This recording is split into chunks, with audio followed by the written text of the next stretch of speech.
எல்லாருக்கும் வணக்கம். Welcome back to my channel. This is Manimegalai. So எல்லோரும் எப்படி இருக்கீங்க? ஹோப் எல்லோரும் நல்லா இருப்பீங்க நம்புகிறேன். நானும் ரொம்ப நல்லா இருக்கேன். எல்லாருக்கும் ஹாப்பி மார்னிங். ஆக்சுவலி இன்றைக்கி சண்டே. எங்கே கிளம்பிட்டுருக்கேன்னு பார்த்தீங்கன்னா சர்ச்சுக்கு தான் கிளம்பிட்டுருக்கேன். 6:05 ஆகுது. ஸோ கிளம்பிட்டுருக்கேன். ஸோ சர்ச்சுக்கு போய்ட்டு உங்களை மீட் பண்ணுறேன். பாய். பப்ளு குட்டியை தூங்க வைக்க ட்ரை பண்ணேன், ஆனால் அவர் தூங்கவே இல்லை. டிலனும் சிஸ்டரும் வந்து உள்ளே தூங்கிட்டு இருக்காங்க. சிஸ்டர் வந்து டிலனை பார்த்துப்பா அப்படின்ட்டு நான் வந்து பப்ளு குட்டியை மட்டும் தூக்கிட்டு போயிட்டேன் சர்ச்சுக்கு. வீட்டிலேருந்து ஒரு 6 கிலோமீட்டர் தள்ளி தான் சர்ச் இருக்குது.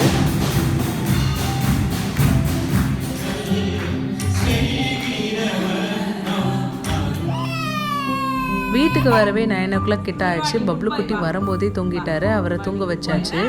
ஸோ இவர் காலைல ஏஞ்ச உடனே சாக்லேட் வேணும்னு அடம் முடித்தான். நீ ரொம்ப பேட் பாய் அப்படி சொன்னால் இன்னும் அழுவ ஆரம்பிச்சிட்டான். ஸோ காலையில் பிரேக்ஃபாஸ்ட் பண்ணுறதுக்கு டைம் இல்லை அப்படின்ட்டு கார்ன் தான் வேக வச்சு சாப்பிட்டோம். லைட்டாக பட்டர் போட்டு சால்ட் அண்ட் பெப்பர் போட்டு சாப்பிட்டு பிரேக்ஃபாஸ்ட்டை முடிச்சுக்கிட்டோம். பாப்பா தூங்கிட்டு இருக்கும்போது டிலனை என்கேஜிங்காக வச்சுக்கிறதுக்கு இந்த ஸ்டெப்ஸ்லாம் நான் ஃபாலோ பண்ணுவேன். வெசல்ஸ் வாஷ் பண்ணி வச்சுருக்கோம்ல, அந்த ஐட்டம்லாம் கொஞ்சம் எடுத்து தா அப்படின்னு சொல்லி ஹெல்ப்பாக கேட்பேன். அவனும் கண்டிப்பாக எடுத்து தருவான். அது வந்து கொஞ்சம் சின்ன வயசுலேருந்தே பழக்கம் பண்ணிட்டு வரேன். அவன் லைனாக எடுத்து கொடுக்கும்போது நான் அப்படியே அரேஞ்ச் பண்ணிவிடுவேன். குளிக்கலாமா? தலைக்கு ஓகேவா? தலை குளிக்கலாமா? வேணாமா? சரி, உடம்பு குளிக்கலாமா? சரி, கொடுங்க, சோப்பு கொடுங்க. கேபி குளிக்கிறதுக்கு அழுவ மாட்டான். குளிக்கணும்னா எப்போ வேணாலும் குளிச்சிடும். ஆனால் தலை குளிக்கிறதுக்கு கண்டிப்பாக அடம் முடிக்கிறான். அது ஏன்னே தெரியல. எப்போ வந்து மாற்றிக்க போகிறான்னு தெரியல. உங்கள் வீட்டில் ஒரு டோட்டில் இருந்துட்டு அதுக்கப்புறம் ஒரு கிட் இருந்துட்டு 2 பேருமே தூங்க வச்சுட்டு ஒரு காஃபி கொடுக்கறதுல என்ன சுகம் தெரியுமா? இன்றைக்கி சண்டேன்றதால எங்கள் வீட்டில் என்ன ஸ்பெஷல்னா நாட்டுக்கோழி தான். ஸோ பாய்லர் சிக்கன் கூட அப்படியே கழுவிடலாம். பட் நாட்டுக்கோழி வந்து ரொம்ப நீச்ச ஸ்மெல் வரும். அதனால் கொஞ்சம் மஞ்சத்தூள் உப்பு போட்டு தான் கழுவணும். ஸோ அந்த ஸ்கின்லாம் பிச்சுட்டா இன்னும் கொஞ்சம் ஸ்மெல் வந்து கம்மியாக இருக்கும் அப்படின்னு எனக்கு தோணுது. அதனால் ஸ்கின் வந்து பிச்சிடுவேன். இந்த சிக்கன் வந்து கொஞ்சம் ரஃபாக இருக்கிறதால குக்கரில் கொஞ்சமாக மஞ்சத்தூள், கொஞ்சமாக உப்பு, அதுக்கப்புறம் சோம்பு போட்டு ஒரு 5 விசில் கிட்ட வேக வச்சிங்கன்னா இன்னும் சூப்பராக இருக்கும்.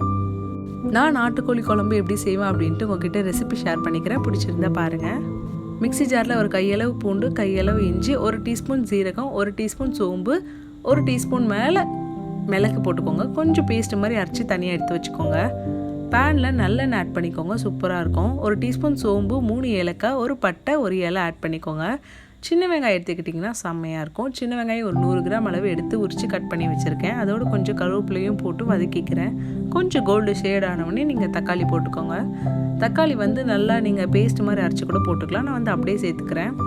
தக்காளி கொஞ்சம் வதங்கின குழையிற உடனே அரைச்சி வச்சுருந்த பேஸ்ட்டு இதில் ஆட் பண்ணிக்கோங்க.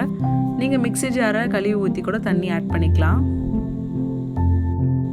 இதோட பச்சை ஸ்மெல் போகிற வரைக்கும் வதக்கிக்கோங்க. அதுக்குள்ளே நம்ம சிக்கன் வந்துட்டு வெந்துருச்சு.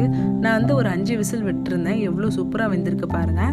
அந்த சிக்கனை இதோட ஆட் பண்ணிக்கோங்க. ஆட் பண்ணிவிட்டு நல்லா வந்து ஷேக் பண்ணி கிளறி விடுங்க. எல்லா பக்கமும் அந்த மசாலா வந்து ஒட்டுற மாதிரி கிளறி விடுங்க.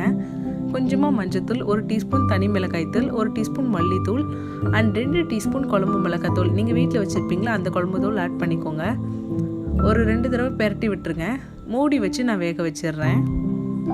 தண்ணி விடும்போது அந்த சூப்பராக இருக்கும். ஆனால் சென்டரில் ஓப்பன் பண்ணி பாருங்கள், இல்லைன்னா கருகிடும். நம்ம வேக வச்ச தண்ணியை வந்து இதில் ஆட் பண்ணிக்கிறேன். அது கொதிச்சுட்டு இருக்கிறதுக்குள்ளே நம்ம ஒரு பேஸ்ட்டு தயார் பண்ணிடலாம். ஒரு மிக்ஸி ஜாரில் 3 கேஷ்யூஸ், ஒரு கை அளவு தேங்காய் எடுத்துக்கோங்க. 1 டீஸ்பூன் சோம்பு போட்டு பேஸ்ட்டு மாதிரி அரைச்சிக்கோங்க. இது கொதிச்ச உடனே அந்த மசாலா ஸ்மெல் போனவுடனே நீங்கள் இந்த தேங்காய் பேஸ்ட்டை ஆட் பண்ணிக்கலாம். நல்லா மிக்ஸியை வந்து கொஞ்சம் தண்ணி விட்டு கலரி கூட நீங்கள் இதில் ஆட் பண்ணிக்கோங்க. எவ்வளோ தண்ணி வேணுமோ இந்த ஸ்டேஜில் தண்ணி ஊற்றி வச்சுக்கோங்க. இட்லினா அதுக்கேற்ற மாதிரி தண்ணி ஊற்றி வச்சுக்கோங்க. சூப்பராக இருக்கும். நான் வந்து சாதத்துக்கு தான் இதை வந்து செய்கிறேன். அதனால் மீடியமாக தண்ணி ஊற்றி செஞ்சுக்கிறேன். ஒரு 5 மினிட்ஸ் வந்து கொதிச்சா போதும், நம்ம குழம்பு சூப்பராக ரெடி ஆகிடும். சிஸ்டர் வந்து வீட்டில் இருந்தால் சொல்லியிருந்தேன் இல்லையா, போன தடவை வரும்போதே எனக்கு ஃபலோடா பண்ணித்தா அப்படின்னு கேட்டிருந்தா. நான் வந்து கண்டுக்கலை. ஸோ இந்த தடவை வந்து கண்டிப்பாக பண்ணி தரணும் அப்படின்னு சொன்னால். ஸோ மாட்டிக்கிட்டேன். அதனால் சப்ஜா சீட்ஸ், அதுக்கப்புறம் கொஞ்சம் பாதாம் பிஸ்னி ஊற வச்சுருந்தேன். அது ரெண்டுத்தையும் ஆட் பண்ணிவிட்டு இதில் வந்து ஆப்பிள், அதுக்கப்புறம் வந்து ப்ரொமோகிரானேட் வந்து சேர்த்துக்கிறேன். இது வந்து ராயல் ஃபலோடா. சூப்பராக இருக்கும். ஹோம்மேடாக தான் செய்கிறேன். எந்த கலரும் ஆட் பண்ணிக்கல. செம்மையாக இருந்துச்சு. அந்த சேமியா வந்து வீட்டில் இருக்க சேமியா தான் வேக வச்சுருந்தேன். வெண்ணிலா ஐஸ்கிரீம் மட்டும் வெளியே வாங்கிக்கிட்டோம். மற்றது எந்த கலர் எதுவுமே ஆட் பண்ணிக்கல. நான் இன்னும் நிறைய ஃப்ரூட்ஸ் போடணும்னு நினச்சேன். மேலே வந்து கொஞ்சம் நட்ஸ்லாம் போட்டு செம்மையாக இருந்துச்சு டேஸ்ட்டு. அண்ட் வீட்டில் வந்து குல்கோந்து இருந்ததால் குல்கோந்து போட்டு ஃபைனல் டெக்கரேஷன் பண்ணி முடிச்சிட்டேன். எனக்கு என்னென்னா பைனாப்பிள் ஃப்ளேவர் பிடிக்கும், அதை போட்டுக்கலாமோ அப்படின்னு தோணுச்சு ஃபைனலாக. இருந்தாலும் இந்த டேஸ்ட்டே வந்து சூப்பராக தான் இருந்துச்சு. ஹப்பி வந்து செம்மையாக இருந்துச்சு சொன்னாங்க. ஸோ இவர் வந்து இப்போ சிக்கன் சாப்பிட்றதுக்காக வெயிட் பண்ணிகிட்ருக்காரு. சாப்பிட்டு முடிச்சிட்டாரு. அவரோட கொஞ்ச நேரம் விளையாடிட்டு ஃபலோடா சாப்பிட்டுட்டு நான் வந்து ராயன் படம் பார்க்கவே இல்லையா, அதனால் சிஸ்டர்கிட்ட கேட்டிருந்தேன் டவுன்லோட் பண்ணித்தான்னு. அவள் டவுன்லோட் பண்ணா. ஸோ 2 பேரும் மூவி பார்த்து என்ஜாய் பண்ணோம். எங்கள் சண்டே வந்து இப்படி தான் போச்சு. White lace on the outside, satin pillows on the inside.